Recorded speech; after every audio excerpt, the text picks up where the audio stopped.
Bom dia a todos, bom dia a todas, sejam muito bem-vindos e bem-vindas a mais um ICL Mercado Investimentos. Hoje, quarta-feira, finalmente, avisa a Ludmila que ela chegou porque a super quarta está aí e hoje a gente vai ter decisões de política monetária nos Estados Unidos e aqui no Brasil. Mas a gente tem outros assuntos além da super quarta, que é aí o primeiro plano de todos os mercados hoje. Mas a gente tem outros assuntos para tratar com vocês. Vamos falar de comércio exterior, a gente vai falar também do BNDES e a indústria, né? Como é que estão aí os planos para a indústria. E vamos falar também de confiança do consumidor, porque o Brasil subiu algumas posições no ranking global da confiança do consumidor. Mas antes de tudo isso, André, bom dia. Como você está nessa super quarta? Bom dia, Débora. Bom dia a todo mundo, aí, todos os nossos telespectadores. Hoje a super quarta finalmente ela chegou, então hoje a gente vai saber aí o que vai acontecer com a política monetária do Brasil e dos Estados Unidos. Está meio que dado já que vai acontecer, mas o importante é o que será noticiado, né? Como será noticiada as atas depois para mostrar quais devem serem os rumos para os próximos passos aí no mês. Mas vamos falar também de confiança do consumidor, como a Débora falou. Vamos falar aí de BNDES um pouco. Mas, antes de tudo, né, já que é um dia que está tomado aí pela super quarta, mas a gente está com uma agenda bem recheada, muitas falas, né, sendo esperadas hoje, né, Débora? Exatamente. A gente tem alguns dados sendo divulgados ainda na zona do euro e na Alemanha também. Então, o que a gente tem por lá? Temos PPI da Alemanha sendo divulgado hoje, PPI de fevereiro. Lá no Reino Unido, a gente tem índice de preços ao consumidor e núcleo do índice de preços ao consumidor também, aí os 2 de fevereiro. Em seguida, a gente teve pronunciamentos da presidente do Banco Central Europeu, a Christine Lagarde, e o economista-chefe aí do Banco Central Europeu também, no mesmo evento ali, trazendo alguns pronunciamentos. Às 8 horas saiu o ICOMEX da FGV. Esse dado a gente vai trazer aí para vocês, mas em seguida a gente tem mais pronunciamento aí dos dirigentes do Banco Central Europeu, ainda ali no Instituto de Estabilidade Monetária Financeira em Frankfurt, e a gente tem às 11h30 agora, logo daqui a pouquinho, né, os estoques de petróleo. Esse dado está sendo também bem aguardado hoje, porque a gente está tendo uma queda no preço do petróleo, muito aí pela expectativa pelos estoques de petróleo nos Estados Unidos. Então, esse dado deve tomar algum peso aí durante a manhã. Em seguida, a gente tem índice de confiança ao consumidor preliminar de março sendo divulgado na zona do euro. Continuamos tendo aí alguns dirigentes do Banco Central Europeu se pronunciando hoje. E às 15 horas a gente tem a divulgação de política monetária dos Estados Unidos. Lembrando que a decisão de política monetária por lá sempre é seguida por uma coletiva de imprensa do Jerome Powell, que é o presidente do Banco Central dos Estados Unidos, o Fed, e, na verdade, a decisão ela já está bem ali dada, né? Se espera que a gente vai ter manutenção dos juros por lá. Mas o que o mercado está esperando mesmo é essa coletiva para ver se vai ter alguma sinalização, algum indício, algum indicativo para onde vai a condução de política monetária, se já vai ser sinalizado algum corte ou não. Então, na verdade, é isso que o mercado está esperando. A gente tem o PIB da Argentina do quarto trimestre e de 2023 sendo divulgado às 4h, e depois das 6h30 aqui no Brasil tem Copom. Então, a gente vai ter decisão aí de Selic, já também muito esperado que se corte meio ponto percentual. Inclusive, aqui no chat, o pessoal estava perguntando, o Copom é hoje? Sim, o Copom é hoje. Então, depois, na verdade, o Copom já está sendo, mas depois das 6h30, a gente tem a decisão anunciada. E também com aquele breve, não é ata ainda, mas aquele breve comentário que também deve sinalizar aí se teremos mudança nesse ritmo de corte de juros. Às 9h30, né, saem os dados de PMI ainda preliminares, PMI composto industrial e de serviços no Japão. E aqui no Brasil a gente tem alguns resultados corporativos aí, trimestrais sendo esperados para hoje. Mas o que fica muito no radar, o que está realmente no plano principal, é a super quarta, são as decisões de política monetária. E a gente já começa, inclusive, falando disso quando for falar da Ásia, porque a China já divulgou sua política.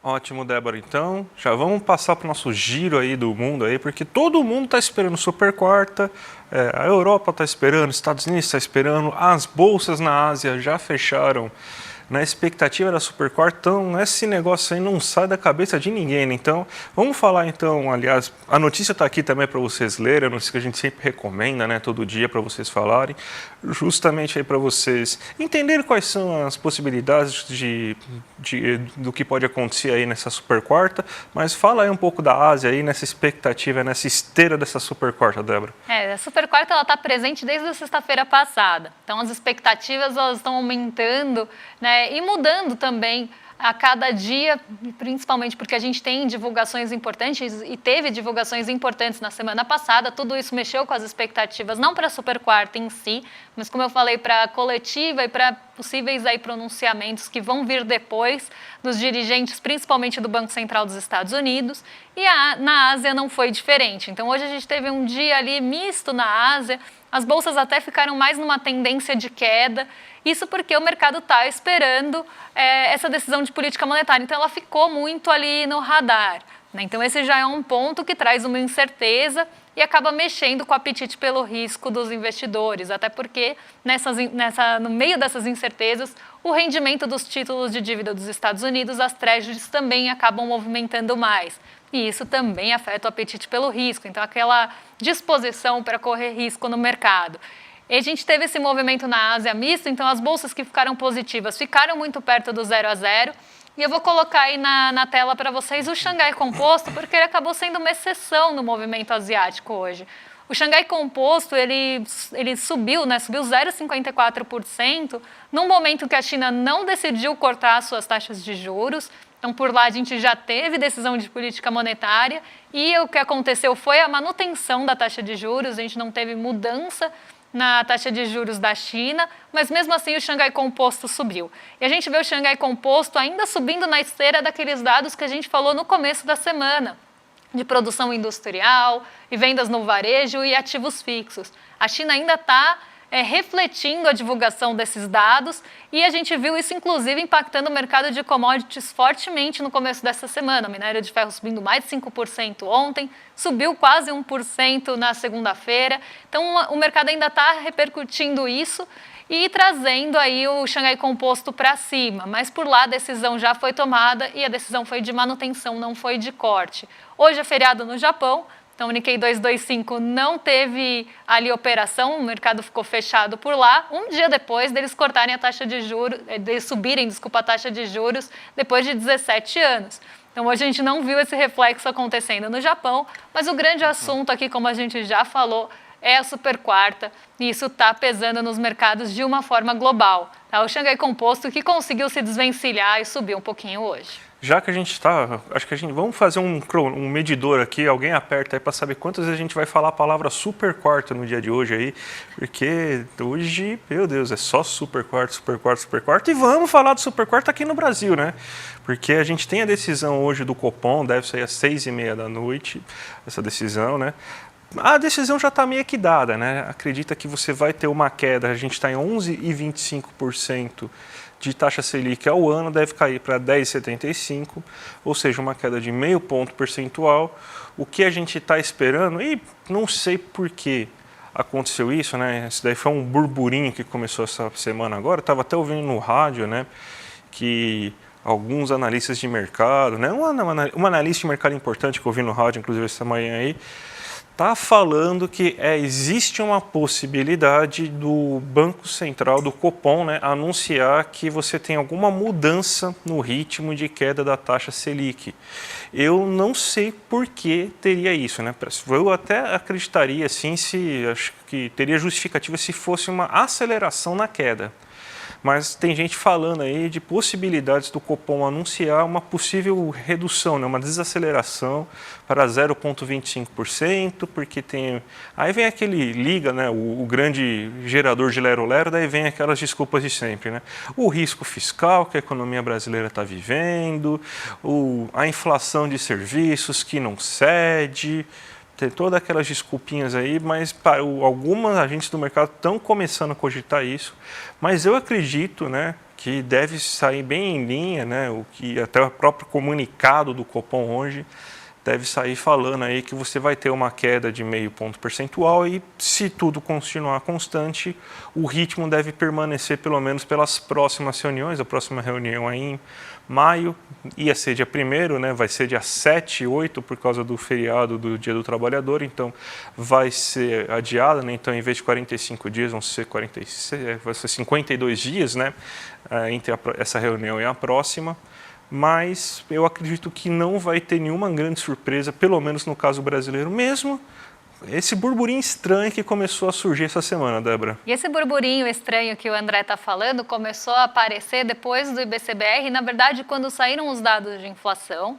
Esse foi o primeiro ponto que a gente começou a ouvir esse burburinho, começou a ter uma pressão aqui nas nossas taxas de juros mais curtas. Então, quando a gente olha a curva de juros ali, com as expectativas do mercado para o futuro, a gente vê que aqueles vencimentos mais curtos, então que estão mais próximos da gente, começaram a subir, refletindo dados locais nossos aqui. Então, a gente teve inflação, depois a gente teve BCBR, monitor do PIB, e todos eles, de alguma forma, surpreenderam o mercado, principalmente o IBCBR, que trata ali de crescimento. A gente também viu as pesquisas mensais surpreendendo o mercado. Então, o que o mercado começou a olhar aí? Por que ele começou a pressionar com a taxa de juros futura? A nossa atividade econômica está muito aquecida para um começo de ano. Essa foi a justificativa. E aí, as taxas de juros mais curtas começaram a refletir esse cenário doméstico nosso, enquanto as mais longas continuaram refletindo o cenário do exterior. E aí começou essa pressão e o mercado começou a ter incerteza em relação às diretrizes aí que o Copom deve trazer para a gente depois da decisão de política monetária de continuidade ou não no ritmo da taxa Selic. Então o mercado está com essa incerteza justamente por esses dados. O que não faz ali muito sentido se a gente olhar a base que a gente vem, né, dessa aceleração. Mas o mercado começou a olhar para isso, a primeira pressão veio da taxa de juros futura e, como eu falei ontem, isso ainda não refletiu no relatório Focus, mas talvez apareça por lá também. É uma maravilha, né? Se a gente cresce um pouquinho a mais do que eu esperar, não pode. Agora está muito aquecido. Está muito aquecido. Esse negócio de crescimento econômico é na China, a gente tem que ser miserável mesmo, né? Basicamente o que o mercado está falando. Mas contrariando o mercado, né, Débora? A gente teve aí a divulgação aí do índice de confiança do consumidor e o brasileiro aí é o 4º lugar aí no ranking global de confiança do consumidor, muito ligado por fatores aí que aconteceram desde o ano passado, que é aumento real do salário mínimo, isso aí aumenta bastante a quantidade de pessoas dispostas a consumir. Você teve ganhos reais, geralmente nas negociações salariais, é só a gente pensar que mais de 75% das pessoas que tiveram reajuste de salário, que no ano passado tiveram esse reajuste acima da inflação, então é ganho real. A massa salarial aumentou bastante, a gente teve recuperação na renda média, a melhor recuperação desde o começo do Plano Real, então tem muita coisa aí que ajuda. Desemprego baixo, o que faz com que a pessoa perca um pouco do medo de perder o emprego e consiga fazer dívidas mais longas, compras mais pesadas aí, porque tem uma segurança financeira melhor. Então tem uma série de fatores que explicam isso, né, Débora? Exatamente. Na matéria aqui do nosso site, a gente tem, inclusive, os detalhes aí do que impulsionou o Brasil nessa lista, porque a gente saiu lá de dezembro, a gente estava ali por volta da 6ª ou 7ª posição, e agora, no ranking global da Ipsos, né, que mede a confiança do consumidor em vários países, a gente subiu algumas posições e foi para o 4º lugar. A gente está atrás da Índia, que está crescendo bastante, da Indonésia, que também está crescendo bastante, e a gente ficou também atrás da Tailândia, Brasil em 4º lugar, e em seguida vem México, Holanda, Suécia, Estados Unidos e Reino Unido. Quando a gente olha a média ali, as médias, né, calculadas globais ali, a gente está bem acima da média. Então, o nosso consumidor está mais confiante, sim, por questões que o André já explicou. Então, a gente tem renda, a gente tem crescimento, inclusive, do PIB, o desemprego menor, né, o brasileiro, inclusive, mostrando isso, comprando ali itens de mais valor, né, então, bens mais duráveis, inclusive. Então, a gente vê esse comportamento aparecendo no consumo, né, do brasileiro, do trabalhador brasileiro, que estava aí com a sua renda muito comprometida até então com itens mais básicos, então muito da renda indo para a cesta básica. A gente começa a ter uma valorização, a gente começa a ter uma folga, inclusive, de renda para pensar em outros tipos de consumo, e até no mês passado a gente viu que o brasileiro conseguiu consumir e aí gastar no comércio e nos serviços também. né, algo que a gente não via há bastante tempo. Então, o brasileiro está mais confiante ali em relação a consumo e a gente subiu várias posições se a gente compara aí com dezembro do ano passado. Muito bom, porque confiança sempre aumenta ali expectativas e isso pode levar ali um desencadeamento de otimismo. Outra notícia aí boa também que a gente está tendo aí é o BNDES, né? O gasto que o BNDES está realizando focado somente na indústria, né? Você tem que mais de 90 bilhões aí já foi aprovado pelo BNDES para a indústria brasileira. Isso faz parte aí da nova política industrial que foi anunciada no final do último ano. E além disso aí a gente começa a entender também o que fez com que você tivesse um aumento tão grande aí de produção de bens de capital, de expansão aí de indústria de maior valor agregado, como eletrodomésticos, como indústrias de veículos. Então, essa é uma ótima notícia aí e ajuda a entender um pouco do comportamento do que aconteceu aí, né, nesse começo de ano e ajuda a entender aí a melhor confiança que você está tendo aí na economia brasileira como um todo, né, Débora? Exato. E a gente está até vendo aqui no nosso chat o pessoal confirmando que a gente está falando, comprei um bem durável, comprei eletrodoméstico, quero comprar uma geladeira, comprei uma máquina de lavar. Então, o brasileiro está realmente sentindo essa melhora e está conseguindo pensar já nesses planos mais a longo prazo. Então, a gente está vendo as pessoas sentindo mesmo isso no bolso. Vamos voltar para a Super Quarta agora, porque, de novo, a Super Quarta está aí para a gente, né? Porque a gente tem o índice, lá nos Estados Unidos você tem o levantamento de semigrupo, que a gente já mostrou a semana inteira aqui, e hoje é o dia mais importante, porque é justamente hoje que a gente tem isso, então a gente já vai mostrar o levantamento de semigrupo e já vai emendar com a abertura de mercado, né, Débora? Exatamente. O movimento de ontem para hoje não mudou, né? Então, quando a gente olha, né, ontem estava até 99,1 de manhã, depois a gente teve majoritariamente aí a expectativa de manutenção, então esse 1% sumiu ao longo do dia, foi para 100% ali de expectativa para a reunião de hoje. Então a gente tem, né, essa manutenção, essa continuidade das expectativas aí de probabilidades, na verdade, de manutenção da taxa de juros nos Estados Unidos. E hoje a gente até tem aquele mesmo cenário que a gente estava vendo, 99,1, tá? Então aqui a gente continua tendo uma expectativa majoritariamente aí de manutenção na taxa de juros dos Estados Unidos para essa reunião de 20 de março. Mas não é essa reunião de 20 de março que o mercado está mantendo no radar. O que o mercado já está olhando e está esperando alguma sinalização é para a reunião de junho. Então vamos mudar aqui o gráfico, porque a gente teve uma pequena mudança, né, de ontem para hoje. Então quando a gente olha a divulgação de ontem, a gente tinha ali uma taxa esperada, né, um corte de taxa esperada de 55,6%. Quando a gente olha a expectativa de manutenção, estava em 40,9%. E a gente tinha 3,60% ali de uma expectativa ou uma probabilidade de corte um pouco maior. O que aconteceu de ontem para hoje? Tá? A gente teve uma mudança ali na faixa que espera o corte, e o corte aqui de 0,25 ponto percentual, a gente teve uma diminuição de 0,60%, então caiu para 55%, mas essa expectativa não foi para manutenção, ela foi para cortes mais agressivos. Então, o que o monitoramento do CME Group está falando? Né? Conforme a gente tem uma aproximação aí da Super Quarta de uma possível sinalização também de condução de política monetária, a gente está vendo que a gente está tendo um deslocamento das pessoas que esperam a manutenção para quem espera cortes mais agressivos, que era o que estava acontecendo lá em fevereiro. Então, a gente começa a ter uma retomada desse otimismo em relação aos cortes de juros nos Estados Unidos, porque o mercado está esperando, sim, que tenha alguma sinalização ou que eles consigam pescar algo no pronunciamento do Jerome Powell, na coletiva que ele vai dar ali depois da decisão, que seja algo aí que mexa com essas expectativas e reforce isso. Né? Então, o mercado está mais confiante que o tom que o Jerome Powell vai adotar ali na sua coletiva vai ser um tom mais brando, mais dovish, que o mercado chama.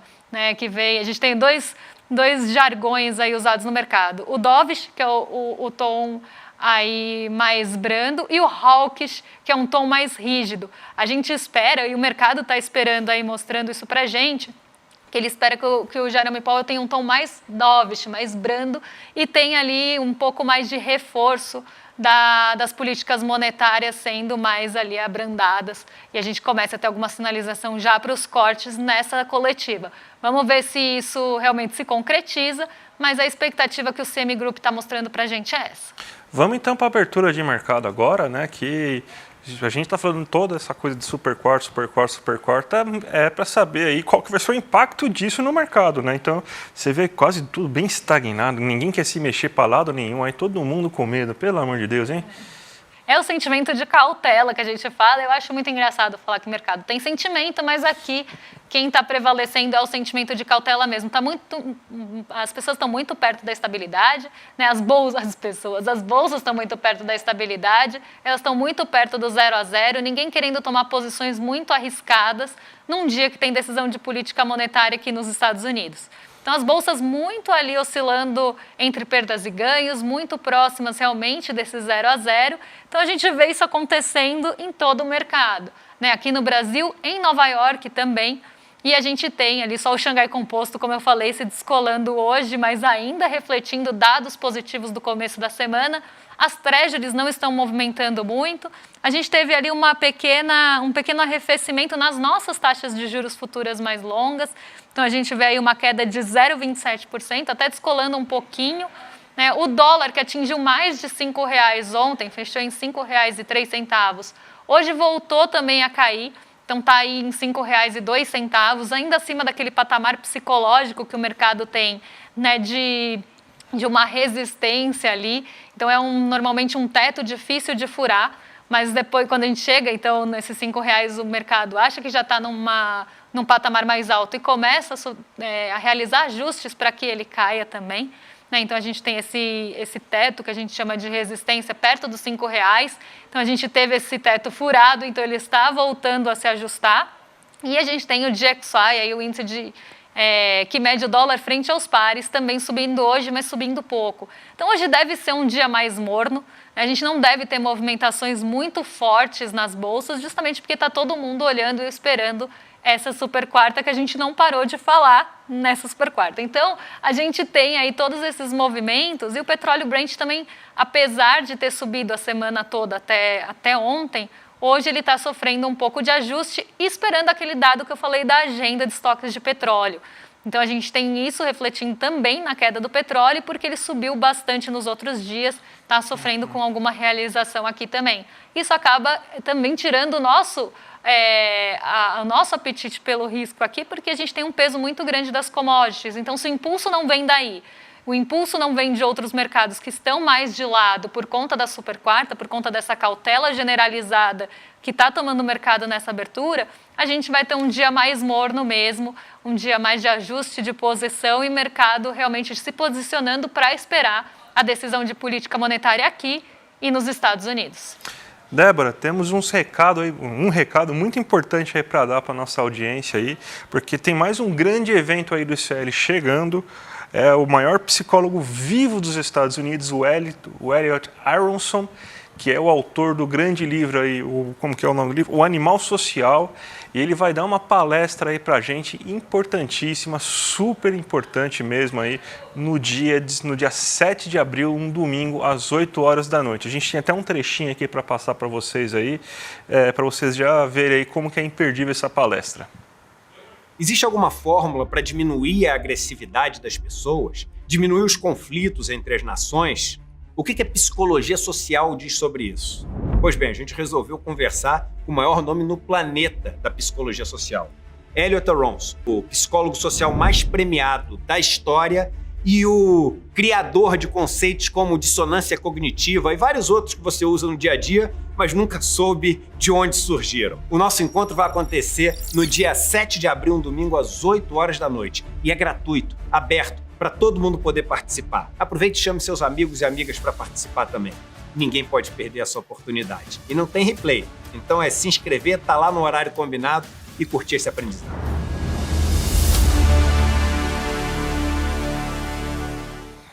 Olha aí, gente, uma aula gratuita para a gente entender como funciona o comportamento humano, tomada de decisão, para a gente saber se proteger aí de tentativas de manipulação.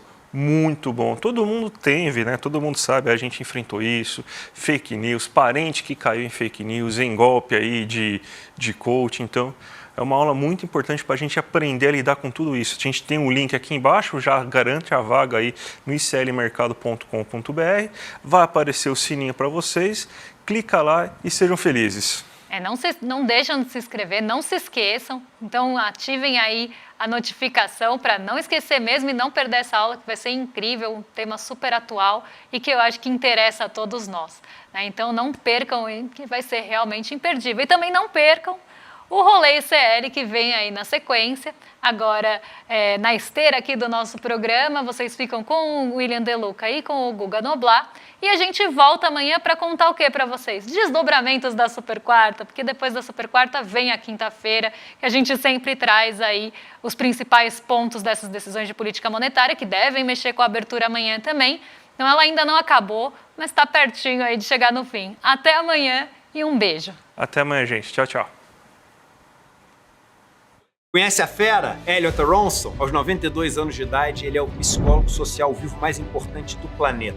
O único a ganhar os 3 principais prêmios da Associação de Psicólogos dos Estados Unidos. Melhor pesquisador, melhor autor e melhor professor. Elliot Aronson vai dar uma aula exclusiva e inédita aqui no Brasil para a comunidade do ICL. No dia 7 de abril, um domingo às 8 horas da noite no horário de Brasília. Ele vai explicar pra gente o conteúdo desse livro, O Animal Social, um livro que é considerado o livro mais importante sobre o tema comportamento humano no mundo. Para você participar, é só clicar no botão Saiba Mais aqui embaixo e gratuitamente se inscrever. Se inscreve agora e chame seus amigos e amigas para participar também.